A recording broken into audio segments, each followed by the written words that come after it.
Welcome to this video on my new YouTube channel. I would like to do a lot more with this than what I will be doing today, but I hope you enjoy this video, and make sure to subscribe and give me a big thumbs up. Now you can see what is right in front of me, and what's it look like to you? As you can see, it looks like a cut soda pop bottle with something green growing in it. Well, I'll just tell you what it is in a minute. Okay, I forgot to introduce to you what I'm actually doing today. I will be recording this on some tips and tricks on how to take care of pumpkin seedlings. Now we will continue the video. Now I have told you what this is actually. This is a pumpkin vine, and the specific species is Big Moon. So I will be talking about this today and how to take care of pumpkin seedlings. Let me give you a better look here. You see? Okay, there. You see that? That just emerged yesterday afternoon. It came up yesterday afternoon. Yeah, I'm pretty happy with it. I have, let's see, 13 more plants, but no, 12 more plants, but they all look pretty healthy except for one. 12 of the plants that I am growing are Big Moon, and the other one is a jack-o'-lantern pumpkin plant. I have been taking care of these it's been 3 days since the first one sprouted, and it's been 7 days since I planted them all, and I am really enjoying the process, so I hope you are enjoying this video. And now let's get on to the video on tips and tricks on how to grow pumpkins. Okay, so one of the first things you're going to need is water. Some nice warm water, because pumpkins really like the warm water. Warm water is one of the best things because it warms up the soil, and pumpkins really like warm soil, and they grow better in hot temperatures. So if you live in a colder place, you're probably going to want to plant your pumpkins later on in the year. Well, I don't really know how your place is or what you're doing and how you got it set up, but so another thing you're going to need is a nice container full of rich, healthy, good soil, so that it has lots of nutrients for the plant to grow until it's ready to be planted outside. I suggest starting your seedlings inside in pots and put them outside during the daytime so they can get as much light as possible. And a lot of people say that the best way to take care of plants when you start them inside, and one of the ways they figured out, is to put ultraviolet lights over the top. But I think that's actually kind of silly, because why not just use the sun from outside and put them outside all day and take them in at night? I mean, I don't get it.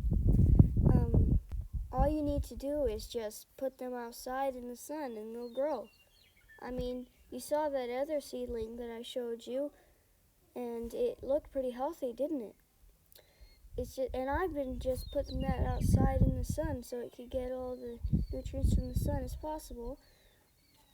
And I am really enjoying this. And now let's get started into another few tips that you're going to need.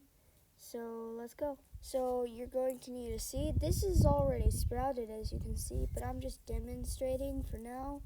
Now let me get my handful full of dirt so I can show you a demonstration on how to actually plant the seeds. But I'll just use that other pot of dirt that I showed you earlier. Now you can see it here. Now I will show you how to do it. It's kind of hard to do one-handed. Now you see, you get the dirt, you get the soil. You see on a pumpkin seed, you see this pointy end right there? That's the side you want to go down in the soil. You put the seeds down about an inch, depending on the species. It could be deeper, it could be not as deep. Now here's a demonstration. Gotta hold this up to my chin, sorry. put it in like that and kind of make a hole in the soil. But anyway, yeah, it's that simple to plant a pumpkin seed. And one of the things you might want to do, but I'm not going to be able to demonstrate it, is burying the vines. When a pumpkin grows bigger, it's going to need, the pumpkin vine grows bigger, it's going to need a lot more nutrients. So you're going to have to, one of the things you can do is put fertilizers in the roots mound so that the plants can get lots of nutrients so that they can grow nice and healthy and strong. And here are the three main things that you're going to need. You're going to need 1, nitrogen, 2, phosphorus, and 3, potassium. Because those 3 things are the main things that make your pumpkin vine grow nice and strong. Now, there's lots of different forms you can get these in. You can get it in a fertilizer bag of, it can have a mix of all of those things. But I personally would rather have them separate so I can give them in separate doses depending on what my vine really needs and what it doesn't. Now let me explain what these 3 things do. The nitrogen promotes green growth on the plants. It promotes more vine growth, more leaf growth, all that stuff. And it's really what you want for the first 2 months of your plant's growth. And if your plant's starting to get a little yellow, that's a sign of nitrogen deficiency. Also, there are 2 things that can prevent disease on the plant. They can make the plant a little more resistant to diseases, and I will tell you what they are. Number 1, potassium. Number 2, calcium. Now those 2 things are your best bet if you want your vines to be nice and strong and disease resistant. And they'll really help your vine grow nice and good and strong. And I'll tell you what you need for when your pumpkin is growing. The best nutrient you can give your vine when you've got a nice old big pumpkin growing on your vine is phosphorus. Phosphorus promotes fruit growth. It makes the fruit grow nice and big and heavy and nice and yellow or orange or whatever color it'll turn out to be, but depending on the species. But first of all, the thing is, if you have a seedling that looks like this, that's a sign of nitrogen deficiency. You see how it's all yellow on it? It's yellow and it doesn't look like it's doing super good. That's a sign of nitrogen deficiency. If it looks like that, you should go to the store and get some nitrogen-based fertilizer and put it in the soil, you could get some that could be mixed with water, and you could put it in the water, and then you can pour the water in. As you can see, the soil's nice and moist. I might have overwatered it this morning, but anyways, that's a sign of how it looks when it's got nitrogen deficiency. But another way you can make your leaves green out is it'll take longer, but than just putting nitrogen in the water that you pour in the soil. But you can just leave it out in the sun all day. But I don't really have the money so that I can buy all these fancy equipment like UV light, heaters and stuff for the soil and everything. So I have to make do with what I got. And as you've seen, my containers aren't very like the store-bought containers because I don't really have that option. Like I said, I just didn't have very many options, so I had to make do with what I had. And you see this here? My younger brother, he tried to plant some watermelons and let them grow, but that didn't really turn out that well. He didn't take care of them. He watered them too infrequently, and they're just not sprouting. One of them is actually coming up. I don't know if you can see it, but it's right. No, you can't see it. It's right there.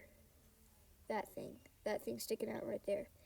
It's barely coming up, and the other one isn't. So yeah, you gotta make sure you take care of your plants and you don't keep digging them up while your plant is actually in germination. So yeah, you really don't want to do that. My brother was a little impatient, so he dug it up and he put it closer to the surface. So he thought that would make it grow better, but it doesn't. But I think I just got a few more things I gotta talk to you about, but then I'll have to be wrapping up this video pretty soon. One of the main things that people do that messes up their process of growing their seedlings, and they're like, why the heck are my seedlings dying, is I'll tell you them the main three things that cause that problem. Number one, they don't have enough sunlight. The plants will grow nice, they'll grow all tall and leggy, and the stem will be all white and almost translucent, like you can see through it, and the leaves will be all yellow, and that's not good. So yeah, you really want to make sure your seedlings have enough sunlight.